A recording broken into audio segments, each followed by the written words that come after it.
right, so the last UFC pay-per-view and card in general happened this weekend. UFC 296, Las Vegas.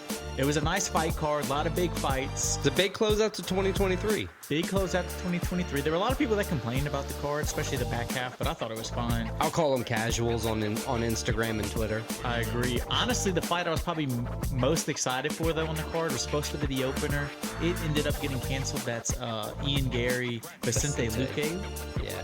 Instead, we got a fight that I thought was probably a main card fight on most pay-per-views. Right. But it got bumped up to the opener. So it was an interesting fight card all around. A lot of exciting things happened. The main event, though, that was obviously the big story. Leon Edwards, not his first title defense, but his first title defense against somebody other than Kamaru Usman. Taking on Colby Covington, coming back from a 2.5-year layoff damn near. And it showed, honestly. Leon was the sharper fighter. He was the faster fighter. He beat Colby at his own game for most of the fight. Leon won by unanimous decision. Right. Easily won 4 out of the 5 rounds. Probably lost the last round, which is not something you always see. But overall, good performance from Leon Edwards. Overall, Colby Covington might be past his prime. I don't know. Leon Edwards definitely dictated the pace. He controlled the fight, defending the takedowns. Well, not only, anytime he got taken down, they got up and he immediately just took Colby down. Yeah, it was like, I'm going to balance it. Get one back. Right. And then he made him stand up again, but it was like... Exactly. I'm going to make sure like you're not scoring the points for what it is. And that's like a thing in your head. If you're a wrestler, you take a dude down, you'll get up and he takes you right back down. Like, you know that had to fuck with Colby's head a little bit. Dana White said Colby Covington looks slow and old. I agree. That is, Leon was way faster than Colby. I would more call... He was kicking the shit out of Colby's lead leg, too. Look, Leon Edwards, he did great, right? He outstruck, he outpaced, he outclassed. I'll call him Colby Calm Covington, not Colby Chaos Covington. He did good. I don't think it was a great performance. A great performance would have been finishing Colby. Right. But it was a solid performance, one that he obviously kept the belt with. So, big question.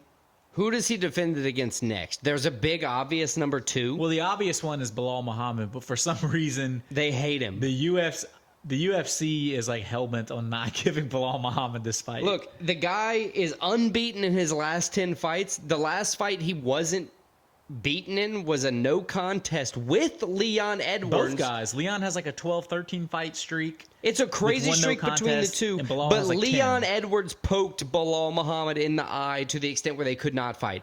If a rematch is not due there to the number 2 ranked fighter in the welterweight division, mind you, Kamaru Usman is number 1. Yeah, I don't think he's fighting in the welterweight division. He's not. Probably ever again or any division ever again, in my opinion. He's coming back. He's fighting because he had a strong performance against Chimaev. That's true. He did. He did finish. He did lose by decision, but I think Bilal should get it. But if he for some reason doesn't, which is very possible, I think the next logical guy is a guy that fought on this card and won, and that's Shavkat Rakhmonov. Right. He's 17-0. 18-0 now. All finishes. 6-0 in the UFC, 5 subs, 1 KO. And he's going to be a top 5 fighter now. Yeah, I think right now the rankings will be updated. He's top 5. He swapped. He was 5 and 6 with Thompson, so he swapped. He's a solid, but you never know. What about Khamzat Chimaev? He could always He's been move. A 170 fighter before. Obviously had the big weight miss and then came back and fought at 185 in his last fight, but he's a 175 too. He's fought at welterweight. Yeah. His biggest win against Gilbert Burns at welterweight. That's a possible situation. I do believe that if he, especially for the title, he could make weight at 170 given notice. It can't be a short notice type of thing, but he would take it seriously for a title. I mean, he did miss by like 8 pounds last time, so I don't know. I don't think he cared. Still, he pretty much said that last time, is that he didn't care. But anyway, let's move on to the co-main. That was another title fight between flyweights.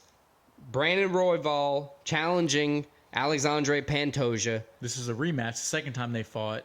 Pantoja subbed him the first time, kind of dominated him in the first fight. Subbed him, second or third round? I forget exactly what it was. But this one, Royval seemed, a lot closer in competition. He never stopped pressing forward, to credit him. He never stopped Unbelievable cardio from Royval. He did what Colby Covington usually does. Right. He pressed forward. He never stopped attacking. If he got taken down, at least he never stopped working. And honestly, I know it was very obvious that Pantoja won the fight. He had almost 16 minutes of control time. He was very dominant on the ground. He controlled when he got on the ground. Royval was probably better on the feet. But he was Pantoja kind of got gassed early on in the fight, it just looked weird. It looked weird, but if you get gassed, but you're still able to control the fight, what does it mean? Nothing. Right, exactly. It doesn't. He still performed. Exactly. I think it was still overall a good outing by Pantoja. I think, obviously, his first title defense. Right. If he sees, he watches the tape and he feels as though he got gassed in the beginning of the fight, I think they're just going to address that for the next title defense. But to kind of go right into that, who do you think is going to be the next title defense? I know it's weird to think Moreno's could be catapulted right back into. But he can. If he wins his next fight, he's right. The It's Moreno choice. Versus Albazi. If he wins, he could definitely be in contention for another title shot. If Albazi wins, and then if Moreno were to beat Pantoja, they would have to fight again. So Moreno's in another situation where he's fought a guy 4 times. Yeah, just sacrifice 8-9 years of your life to fight two different guys. people. So it's crazy. Look, all credit to you if it's that competitive in your division and it's that contentious for the title. Great. I mean, he did lose by split decision the last fight. He could have arguably won against Pantoja. So it's not to say that he doesn't deserve to be there, but he needs to. If he's going to challenge the title again, he needs to go out there with a dominant showing. The other option I have is the winner of Manelkop versus Nicolau. I like both of those. I think either of them. I agree with that. I do have a dark horse though, Kai Kara-France. Now he's coming back off an injury. Right? And I think he lost his last fight. He did lose his last fight. It was an interim title fight. So you never know. Yeah, he's definitely a dark horse. Things don't work out for the two winners of the fights we talked about. He could be somebody to look at. And I think Kai Kara-France's next fight is in February or March, so he could be he could definitely fight towards the middle second half of next year. But all that's to say, Pantoja has a couple options now. He has a title defense under his belt. Absolutely. They say you're not a true champ till you defend it once. So he has that. Now it's his time to try to make his mark on this division, long term. Yeah, I 100% agree. All right, the next fight on the card, surprising, not surprising.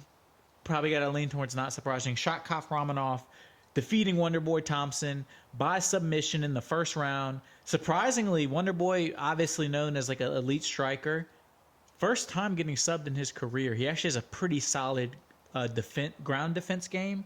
So the fact that Shavkat was able to come in, beat Wonderboy in the first round by something that's never happened, it was an impressive performance from him. Look, Shavkat going in an obvious step up in competition. That was what I was about to say, actually. Shavkat being 18-0 is one thing, because there are every now and again those fighters that go 16-0 and then they enter the UFC. Shavkat's not that guy. He's proven, and now he's proven against a legend, that he can finish people who aren't finishable historically. Stephen Thompson's never been finished. Boom, here we go. He's been knocked out once, but he's never been subbed. Right. Shavkat Rakhmonov came in, and he proved that he was too much for Wonderboy from the beginning. He was able to kind of keep him off of him in the first round, but late in the second, rear naked choke. I mean, a perfect finishing rate through 18 professional fights, 6-0 in the UFC, 5 subs, 1 KO. I think he deserves a title shot pretty soon, if not next. I mean, who do you think outside of Leon Edwards should fight Shavkat? I mean, I don't think anybody wants to fight him. I agree with that, because Thompson even admitted previous to this fight. He's like the boogeyman at this point. Right. Nobody wants to fight that dude. He's a criminal in the division. That's why I don't think he gets the title shot, because Leon's not going to want to. Leon's already proven he's trying to keep the belt. He's not trying to test himself. He's beaten the test in his mind. Yeah. And the test was Usman. He's already talking about moving up. Right. The test was Usman, and that was Look, that was a test. But at this point, yeah, there's a new crowd coming in every division, but this division specifically. Obviously, I think Bilal should get as we talked about before, should get the title shot. But if you're Shavkat, you almost probably don't even need another fight. If you wait long enough, if you're willing to wait, your next fight will probably be a title shot. It just might not be as quick as you think. So, Leon is an option. Bilal Muhammad's an option. You want to hear my dark horse? Let's hear it. Kamaru Usman. Second, number one contender technically in the welterweight division. He already took great on the boogeyman at 185. Great showing against Chimaev. So if he's feeling himself, Shavkat, he wants to finish Legends. Colby already said no in the press conference. Colby's already scared, and he just fought the champ. Yeah. I mean, I think that's a perfect showing. Dark horse Kamaru Usman to fight Shavkat. Probably. And then you never know. April of 2024. That would be a great one, but we also keep talking about Chimaev. That's or even fight. Two just juggernauts going against each other. I want to see some of these two guys. Right. Nobody wants to fight each other. That would be very, very interesting. So for our next one, we move on to one of my favorites in the UFC currently, Paddy the Batty versus Paddy the Batty Pimblett, Tony Ferguson. And thank God, as Paddy fans, it's been hard the past year since his last controversial win, which he should have lost. Unanimous decision win over Jared Gordon. And I know this is we even as fans agree he should have lost. Like we're not the Twitter crooked people or the X crooked people where we're just going to ride and die on him no matter what. Look, you got to learn from losses. You got to learn from wins every time. I like that he came out. At first, he was saying, I won that fight. But, the past few weeks has been yeah, we rewatched the fight. Wasn't my best performance. He didn't say he should have lost, but he pretty much hinted at it. He came in, and I know he fought a dude that's on a 6-fight, now 7-fight losing streak. But he looked impressive. He was good on the feet. He was beating Tony. He was obviously way better than Tony. Right. In this fight. I put a couple things, but think about, I didn't even write as much about the fight, more about the feelings of the fight. Imagine going into a fight, a native in America, right? Beating Tony Ferguson, a UFC American legend, right? With David Goggins in his corner. Yeah, the David Goggins. That was the only reason why I was Tony might do this. Right, dude. And then by the end of it, they had David giving him corner advice. Who's going to carry the boat? No, he was Jesus Christ. Be your fucking self. You're going to get that. He was giving him shit. Right, at this point, it's throw everything out you can. Well, I think going into the third round, they were all right, this is your time, Goggins. David.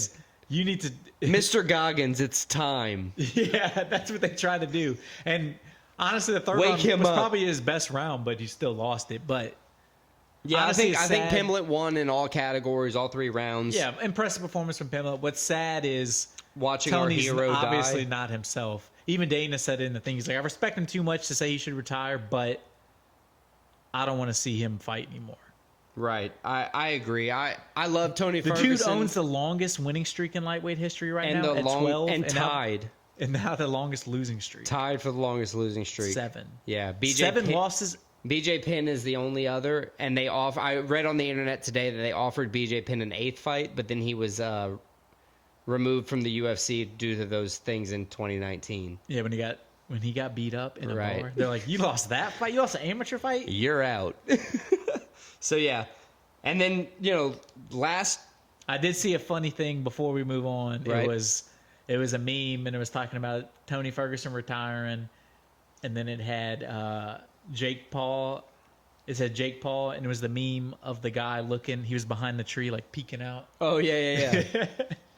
I see you. Yeah, I got some money coming. Don't worry about it. Add that knockout on my resume of an old, way past his prime MMA fighter. I could definitely see it. I could definitely see that. All right, so now let's move on to the last fight we're going to cover. This originally was supposed to be a prelim fight, got moved up to the main card. And I'm so happy it was because it unlocked potential for both fighters, honestly. I want to see Bryce Mitchell fight again just to see what's going to happen. Bryce Mitchell, Josh Emmett. But you got to remember the last time, because we've covered Josh Emmett before. Think about the last time we saw Josh Emmett. We were it's time to retire. He's old. He's 39. maybe it's time to, hang him up.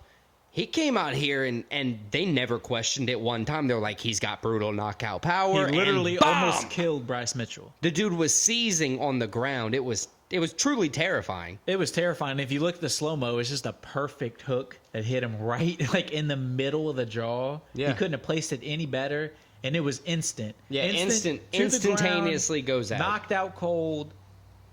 Couple seconds later, then starts seizing up. For the next 5 minutes, he couldn't even hold himself up. Yeah, and then they let him walk. Then they let him walk around after. It was insane. I'm gonna say how hard Josh Emmett hit him. Josh Emmett hit him with the fist of God, because that's what happens when you say the earth is flat, I guess. I don't know. Well, the earth is probably a little bit flatter for Bryce now here on Tuesday. I agree.